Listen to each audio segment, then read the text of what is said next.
Assalamualaikum warahmatullahi wabarakatuh. Nama saya Rendiwana Ramanda. Saya dari kelas SMA untuk NIM 22299. Saya akan menjelaskan apa arti remote sensing di dalam bidang kehutanan. Sebelum kita lanjut, saya ingin memperlihatkan keseluruhan segmen, di mana totalnya ada 6 segmen pada modul kedua ini. Tujuannya agar kita dapat memahami materi secara utuh. Hal ini dikarenakan antara segmen satu dengan segmen lainnya mungkin akan ada keterkaitan. Oke, kita akan mulai segmen pertama mengenai pemahaman umum tentang foto udara dan citra satelit. Pada dasarnya, image adalah bentuk bergambar, terlepas dari panjang gelombang atau alat pencitraan yang digunakan. Setidaknya ada 4 parameter yang penting dalam sebuah image. Yang pertama skala, yaitu rasio antara jarak pada gambar dengan jarak yang sebenarnya. Misalnya skala kecil, skala menengah, atau skala besar. Kedua, brightness dan tone. Brightness adalah persepsi visual untuk tingkat kecerahan dari image. Ukurannya bisa bervariasi dan mungkin dapat divisualisasikan pada grayscale skala tertentu. Nah, untuk masing-masing blok dalam grayscale antara warna grayscale ini dipisahkan oleh tone. Dalam praktisnya, tone dapat diinterpretasikan sebagai terang, sedang, atau gelap. Ketiga adalah kontras rasio yang merupakan rasio antara paling terang dan paling gelap pada sebuah bagian dari image. Keempat adalah resolusi spasial yang mengacu pada ukuran objek terkecil yang dapat dibedakan dan dikenali pada gambar. Perlu diketahui bahwa setiap citra atau foto terdiri dari beberapa saluran atau band atau layer, atau dalam foto dikenal dengan komposisi RGB, red, green, blue. Pada citra satelit, band dapat mewakili panjang gelombang. Saat ini hampir semua image disimpan dan diproses dalam bentuk digital, di mana terdapat kumpulan unit terkecil yang dikenal sebagai pixel. Data digital menyimpan informasi gambar dalam bentuk digital number yang divisualisasikan dalam grayscale skala tertentu.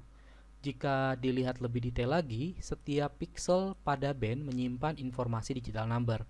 Jumlah banyaknya informasi dinyatakan dalam bit yang juga dapat mengacu pada yang kita sebut dengan resolusi radiometrik.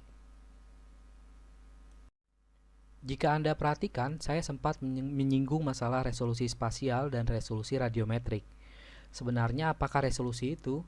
Resolusi dalam remote sensing mengacu pada seberapa rinci informasi dapat disediakan. Setidaknya ada 4 jenis resolusi, yaitu resolusi spasial, spektral, radiometrik, dan temporal. Sedikit banyak Anda sudah memahami resolusi spasial yang merupakan salah satu parameter pada image remote sensing secara umum. Resolusi spasial mengacu pada fitur terkecil yang dapat dideteksi yang juga mengacu pada ukuran 1 pixel pada gambar.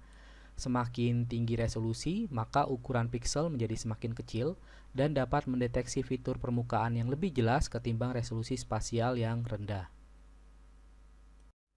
Resolusi spektral menggambarkan kemampuan sensor untuk merekam gambar dalam interval panjang gelombang. Misalnya pada kamera biasa yang mampu merekam pada 3 saluran RGB yang jika digabung menghasilkan komposisi RGB sebagaimana yang biasa kita lihat dalam gambar foto. Sedangkan sensor multispektral mampu merekam pada beberapa rentang panjang gelombang yang disebut band dalam jumlah yang lebih banyak. Resolusi spektral inilah yang dapat menentukan jenis material termasuk jenis mineral. Nanti kita akan berdiskusi lebih lanjut di modul citra satelit. Ketiga adalah resolusi radiometrik yang mengacu pada kemampuan sensor dalam mencatat respons spektral objek. Dalam hal ini biasanya dinyatakan dalam jumlah bit atau banyaknya informasi. Semakin besar resolusi radiometrik, semakin besar rentang intensitas radiasi yang dapat dibedakan dan direkam oleh sensor. Yang terakhir, resolusi temporal yang berhubungan dengan waktu pengambilan data. Banyak dari satelit yang beroperasi pada orbital tertentu, sehingga satelit-satelit ini dapat kembali ke titik yang sama dalam rentang waktu tertentu. Resolusi temporal berarti juga dapat berhubungan dengan seberapa sering wahana mengakuisisi image di satu titik tertentu di permukaan bumi. Analisis temporal berguna untuk menganalisis perubahan yang dapat terjadi pada suatu daerah selama kurun waktu tertentu.